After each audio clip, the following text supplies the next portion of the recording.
Hi hello ಆತ್ಮೀಯ ಹೇ ಸೀತಾರಾಮ್ ವೀಕ್ಷಕರೇ, ನಾನು ನಿಮ್ಮವ ಇವತ್ತು ಮಲ್ಲಪ್ಪ ಜೋದ್ದವರು ತಮಗೆ ಇವತ್ತಿನ ಪ್ರಮುಖ ಸುದ್ದಿಗಳಿಗಾಗಿ ಆಹ್ವಾನಿಸ್ತಾ ಇದ್ದೇನೆ. ತಾವು ನೋಡಬೇಕು, ನೋಡೋ ಜೊತೆಗೆ ನಿಮ್ಮ ಅಭಿಪ್ರಾಯ ಮಾಡಿಸ್ತಾ ಇರಬೇಕು. ಈ ಪ್ರಮುಖ ಸುದ್ದಿಗಳು ನೋಡ್ತಾ ಹೋಗಿ, ಜೊತೆಗೆ ನಿಮ್ಮ ಅಭಿಪ್ರಾಯ ತಿಳಿಸ್ತಾ ಹೋಗ್ರಿ ಅಂತ ಹೇಳ್ತಾ ನೋಡಿ ಈ ಸುದ್ದಿಗಳೆಲ್ಲ ಬರ್ತಾ ಇದ್ದಾರೆ. ಈ ಸರ್ಕಾರ ಏಕಾಏಕಿ ದಾಂಧಲೆಗಳನ್ನು, ಈ ಸರ್ಕಾರನೇ ದಾಂಧಲೆ ಕ್ರಿಯೇಟ್ ಮಾಡಿರೋದು, ಗಲಾಟೆ ಕ್ರಿಯೇಟ್ ಮಾಡಿ ಅಮಾಯಕ ಲಿಂಗಾಯತ ಸಮುದಾಯದ ಕಾರ್ಯಕರ್ತರ ಮೇಲೆ ಹೀನಾಯವಾಗಿ ಹೊಡೆದು, ಲಾಠಿ ಏಟಿಂದ ಹೊಡೆದು ಅವರು ಐಸಿಯುನಲ್ಲಿ ಅಡ್ಮಿಟ್ ಆಗೋ ರೀತಿ ಮಾಡಿದ್ದಾರೆ ಅಂತಂದರೆ ಇದು ಅಕ್ಷಮ್ಯ ಅಪರಾಧ. ಈಗಾಗಲೇ ಸ್ವಾಮೀಜಿಯವರು ಹೇಳಿದ್ದಾರೆ, ಇದುವರೆಗೂ ಯಾವ ಮುಖ್ಯಮಂತ್ರಿನೂ ಕೂಡ ಲಿಂಗಾಯತರ ಮೇಲೆ ಕೈ ಎತ್ತಿಲ್ಲ. ಮೊದಲ ಬಾರಿ ಸಿದ್ದರಾಮಯ್ಯನವರು ಎತ್ತಿದ್ದಾರೆ. ನಾವು ಇದಕ್ಕೆ ಸರಿಯಾದ ಉತ್ತರವನ್ನು ಕೊಡ್ತೀರಿ ಅಂತ ಹೇಳಿದ್ದಾರೆ. ಆದರೆ ಇವತ್ತು ನಾವೆಲ್ಲರೂ ಕೂಡ, ನಾವು ನಮ್ಮ ರಾಜ್ಯದ ಅಧ್ಯಕ್ಷರಾದಂಥ ವಿಜಯೇಂದ್ರ ಅವರು, ನಮ್ಮ ಪ್ರತಿಪಕ್ಷದ ನಾಯಕರಾದಂಥ ಮೇಲ್ಮನೆಯ ನಾರಾಯಣ ಸ್ವಾಮಿಯವರು, ನಮ್ಮ ಬೆಲ್ಲದ ಸಾಹೇಬರು, ನಮ್ಮ ಪ್ರಭಾ ಚೌಹಾಣ್ ನಮ್ಮ ಜಿಲ್ಲಾ ಅಧ್ಯಕ್ಷರು, ನಾವೆಲ್ಲರೂ ಕೂಡ ಯಾರು ಏಟು ತಿಂದಿದ್ದಾರೆ ಅವರ ನೋಡೋಕ್ಕೆ ಆಸ್ಪತ್ರೆಗೆ ಹೋಗ್ಬೇಕಾಯ್ತು. ಮಾಧ್ಯಮಕ್ಕೂ ನಾವು ಈಗಾಗಲೇ ಮೆಸೇಜನ್ನು ಹಾಕಿದ್ದೀವಿ. ನೋಡಿದ್ರೆ ಏಕಾಏಕಿ ಅವ್ರನ್ನೆಲ್ಲ ಶಿಫ್ಟ್ ಮಾಡಿಬಿಟ್ಟಿದ್ದಾರೆ. ಎಲ್ಲಿಗೆ ಶಿಫ್ಟ್ ಮಾಡಿದ್ದಾರೆ, ಯಾವ ಕಡೆ ತಗೊಂಡೋಗಿದ್ದಾರೆ ಅದು ಗೊತ್ತಾಗ್ತಾ ಇಲ್ಲ. ನಾವು ಸುವರ್ಣಸೌಧದ ಎಡಭಾಗದಲ್ಲಿ ಇರುವ ಹೆದ್ದಾರಿ ಪಕ್ಕದಲ್ಲಿ ಕೊಂಡೆಸ್ಕೊಪ್ಪ, ಇಲ್ಲಿ ಬಹಳ ದೊಡ್ಡ ಪ್ರಮಾಣದಲ್ಲಿ ರೈತರು ಸೇರ್ತಾರೆ, ಸರ್ಕಾರಕ್ಕೆ ಒತ್ತಾಯವನ್ನು ತಗೊಂಡ್ಬರ್ತಾರೆ.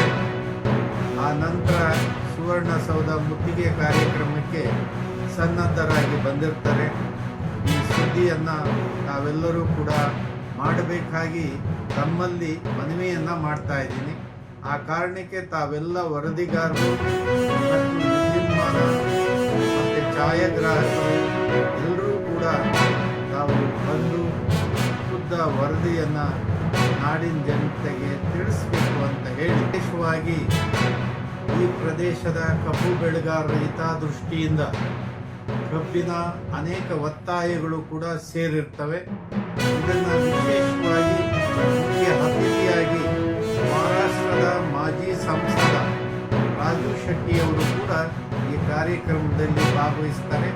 ಹಾಗಾಗಿ ಈ ಕಾರ್ಯಕ್ರಮ ಬಹಳ ದೊಡ್ಡ ಪ್ರಮಾಣದಲ್ಲಿ ನಡೆಯೋ ಕಾರಣಕ್ಕೆ ಮಾಧ್ಯಮ ಎಲ್ಲ ಗೆಳೆಯರು ಸಕಾಲಕ್ಕೆ ಆಗಮಿಸಬೇಕು ಅಂತ ಹೇಳಿ ತಮ್ಮಲ್ಲಿ ಮನವಿ ಮಾಡ್ತೇವೆ.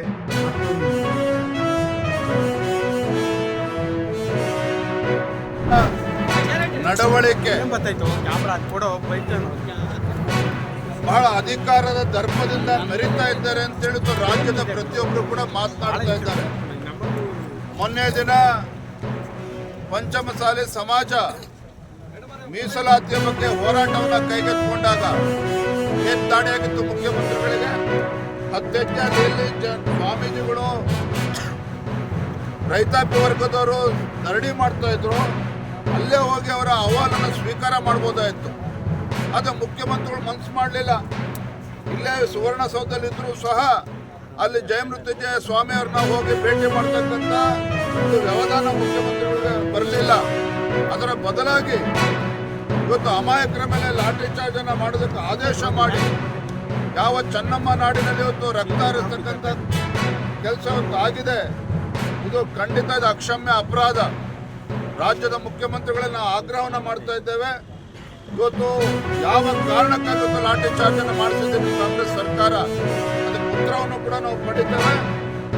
ಜೊತೆಯಲ್ಲಿ ಏನು ಅಧಿಕಾರಿಗಳು, ಪೊಲೀಸ್ ಅಧಿಕಾರಿಗಳು ದರ್ಪದಿಂದ ಮೆರೆದಿದ್ದಾರೆ ಅಂತ ಅಧಿಕಾರಿಗಳ ವಿರುದ್ಧ ಇವತ್ತು ಕ್ರಮವನ್ನು ಕೂಡ ಜರುಗಿಸಬೇಕು ಅಂತೇಳಿ ನಾವು ಇವತ್ತು ಒತ್ತಾಯವನ್ನು ಕೂಡ ಮಾಡೋರಿದ್ದೇವೆ. ಎರಡೂ ಸದನದಲ್ಲಿ ಬಿಜೆಪಿ ಹಾಗೂ JDS ಪಕ್ಷ ಎರಡೂ ಸದನದಲ್ಲೂ ಕೂಡ ವಿಚಾರವನ್ನು ಪ್ರಸ್ತಾಪ ಮಾಡ್ತೇವೆ. ಇದೊಂಥರ ಹಿಟ್ಲರ್ ರೀತಿಯಾದಂಥ ವರ್ತನೆಯನ್ನು ಈಗಲೇ ಮಾಡ್ತಾರೆ. ಒಂದು ಕಡೆ ಅಧಿವೇಶನ 10 ದಿನ ನಡೆಸ್ತೀನಿ ಅಂದರು, ಈ ಅಧಿವೇಶನ 10 ದಿನ ನಡೆಸ್ತೀನಿ ಅಂದರು. ಇನ್ನು ಅಧಿವೇಶನ ಬರ್ತಾ ಇದ್ದಂಗೆ 1 ದಿನ ಕಟ್ ಮಾಡಿಬಿಟ್ರು. ಕನ್ನಡ ಸಾಹಿತ್ಯ ಸಮ್ಮೇಳನ. ನಾವು ಸಾಹಿತ್ಯ ಸಮ್ಮೇಳನ ಬೇಕು, ಅದು ಪ್ರಶ್ನೆನೇ ಇಲ್ಲ. ಅದಾದಮೇಲೆ ಬಸವಣ್ಣನವರ ಒಂದು ಪುತ್ಥಳಿ ಇದು ವರ್ಣಚಿತ್ರ, ಅದಕ್ಕೆ ಒಂದು ದಿನ ಮಾಡಿದ್ರು. ನಮ್ಮದೇನು ಅಭ್ಯಂತರ ಇಲ್ಲ, ನಾವು ಕೂಡ ಮಾತಾಡಿದ್ದೀರಿ ಅದ್ರ ಬಗ್ಗೆ. ಅಚಾನಕ್ಕಾಗಿ ಎಸ್ ಎಂ ಕೃಷ್ಣ ಅವರು ತೀರೋದ್ರು, ಅದು ಕೂಡ 2 ದಿನ. ನಾನು ಹೇಳೋದು ಸರ್ಕಾರ ಅವ್ರ ಮನಸ್ಥಿತಿ ಇದ್ದಿದ್ರೆ ಇನ್ನೊಂದು ವಾರ ಎಕ್ಸ್ಟೆಂಡ್ ಮಾಡಬೇಕಾಗಿತ್ತು. ಇನ್ನೊಂದು ವಾರ ಎಕ್ಸ್ಟೆಂಡ್ ಮಾಡಿದರೆ ನಮ್ಮ ವಿಚಾರಗಳೇನಿದೆ, ವಕ್ಫ್ ಬೋರ್ಡ್ ಇರ್ಬೋದು, ಅಬ್ಕಾರಿ ಇಲಾಖೆಯಲ್ಲಿ 700 ಕೋಟಿ ನುಂಗಿರೋ ಅಂಥದ್ದು ಇರ್ಬೋದು, ಬಾಣಂತಿಯರ ಸಾವು, ಮಕ್ಕಳ ಸಾವು, ರೇಷನ್ ಕಾರ್ಡ್ ಅವಾಂತರ, ಈ ಥರದ ಪಂಚಮಶಾಲಿ ಲಿಂಗಾಯತ ಹೋರಾಟ, ಇವೆಲ್ಲವೂ ಕೂಡ ಚರ್ಚೆ ಆಗಬೇಕಾಗಿತ್ತು. ಅಧಿವೇಶನ ಇರೋದೇ ಚರ್ಚೆ ಮಾಡೋಕ್ಕೆ. ಪ್ರಜಾಪ್ರಭುತ್ವದಲ್ಲಿ ಅಧಿವೇಶನದಲ್ಲಿ ವಿರೋಧ ಪಕ್ಷಕ್ಕೆ ಮಾನ್ಯತೆ ಇರ್ತದೆ, ಅಲ್ಲಿ ಚರ್ಚೆ ಮಾಡೋಕ್ಕೆ ಅವಕಾಶ ಕೊಡಬೇಕು. ಅದನ್ನು ಕಟ್ ಮಾಡಾಕ್ಬಿಟ್ಟಿದ್ದಾರೆ, ಎಲ್ಲರೂ ಕಟ್ ಮಾಡಕ್ಕೆ. ಇಲ್ಲಿವರೆಗೆ ತಾವೆಲ್ಲ ಸುದ್ದಿಗಳು ನೋಡ್ತಾ ಬಂದ್ರಿ, ನೋಡಿದಿರಿ. ನಿಮ್ಮ ಖುಷಿನೂ ಆಗಿರ್ಬೋದು, ಅಥವಾ ಒಂದು ಸಂತೋಷ ಆಗಿರ್ಬೋದು, ಒಂದು ದುಃಖನೂ ಅನಿಸ್ಬೋದು. ಯಾಕೆ ಸುದ್ದಿ ಹಾಕಿದಾರಪ್ಪ ಅಂತ ಅನಿಸ್ಬೋದು. ಏನು ಅನಿಸಲ್ಲ ನಿಮಗೆ, ನಿಮ್ಮ ಅನಿಸಿಕೆಗಳು ನಮ್ಗೆ ಭಾಳ ಪ್ರಮುಖ. ಈ ಸುದ್ದಿಗಳು ನಿಮ್ಗೆ ಏನು ಅನಿಸಿದೆ ನೀವು ಕಾಮೆಂಟ್ ಬಾಕ್ಸಲ್ಲೇ ಹೇಳ್ತಾ ಇರ್ರಿ. ಜೊತೆಗೆ ಎಲ್ಲಕ್ಕಿಂತ ಹೆಚ್ಚಿಗೆ ಶೇರ್ ಮಾಡ್ತಾ ಇರ್ರಿ ಈ ನ್ಯೂಸ್ಗಳನ್ನು. ಜೊತೆಗೆ ಏನಪ್ಪ ಅಂದ್ರೆ ಹೇ ಸಿತಾರಾಮ್ ನಿರಂತರ ನೋಡ್ತಾ ಇರ್ರಿ. ಹೇ ಸಿತಾರಾಮ್ ಸತ್ಯದ ಕೈಗಳೇ ವಂದನೆಗಳು.